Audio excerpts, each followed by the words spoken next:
استعدوا معانا لرحلة مش عادية هاخدكم فيها لأحسن 5 مسلسلات اتعملوا في رمضان السنة دي من وجهة نظري، من حيث الإخراج والسيناريو والحوار، كمان القضايا الاجتماعية المهمة اللي المسلسلات دي اتكلمت فيها. ما تنسوش تعملوا لايك وفولو وتقولوا لنا في الكومنتات إيه رأيكم في أحسن مسلسلات في رمضان السنة دي. في المركز الخامس وهو أحسن مسلسل كوميدي اتعمل في رمضان السنة دي، مسلسل أشغال شقة جدا، المسلسل اللي بيصور الحياة الزوجية والمشاكل اليومية بأسلوب كوميدي. هشام ماجد وأسماء جلال بيجسدوا مواقف بتلمس كل بيت مصري، من مشاكل التواصل ما بينهم لمشاكل تدخل الاهالي اللي ما تنفعش تتفوت، وترد على تحويل المواقف الحياتيه لمواقف كوميديه. وده غير طبعا دور مصطفى غريب اللي عامل دور عربي واللي نجح في ابراز موهبته باسلوب عفوي وتلقائي. فلو انتم من الناس اللي بتحبوا تضحكوا من قلبكم وانتم بتشوفوا مواقف بتعكس حياتنا اليوميه، فمسلسل اشغال شقه جدا غير مضمون. نروح للمركز الرابع في احسن مسلسلات في رمضان 2025، مسلسل قلبي ومفتاحه.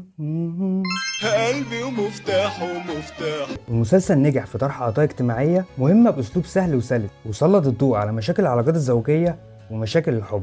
في المركز الثالث في أحسن مسلسلات في رمضان 2025، المسلسل اللي أعاد تسليط الضوء على الحياة في الريف المصري بعد غياب النوع ده من الدراما لسنوات طويلة، ونجح بإعادة دراما الريف للشاشات، مسلسل ظلم المصطبة، اللي بيناقش العادات والتقاليد العرفية اللي بتستخدم في الحكم على أفراد المجتمع الريفي. المسلسل اسمه مقتبس من المثل ظلم المصطبة والعدل المحكمة، يعني نحل المشاكل ما بيننا ولا إننا نروح للحكومة وللقضاء وللجهات المسؤولة. ودي مثلا من العادات الغلط اللي بتحصل في الأرياف، وإن في عادات غلط زيها كتيرة. الأداء التمثيلي في المسلسل كان مبهر، لما تعمل سيناريو وحوار حلو وتجيب ممثلين كبار زي اياد نصار وفتحي ابو وهاب ونوع غفور وممثلين تانيين كتير. مسلسل معمول بطريقه حلوه قوي واحداثه كتيره، فما بتملش طول ما انت بتتفرج على المسلسل عايز تعرف ايه اللي هيحصل بعدها. فالمسلسل بجد حلو وبينقل العادات السيئه اللي موجوده في الريف المصري ومشاكل محدش بيتكلم فيها برضو كتير، وبيدينا برضو رؤيه تانية عن الحياه في المجتمع الريفي.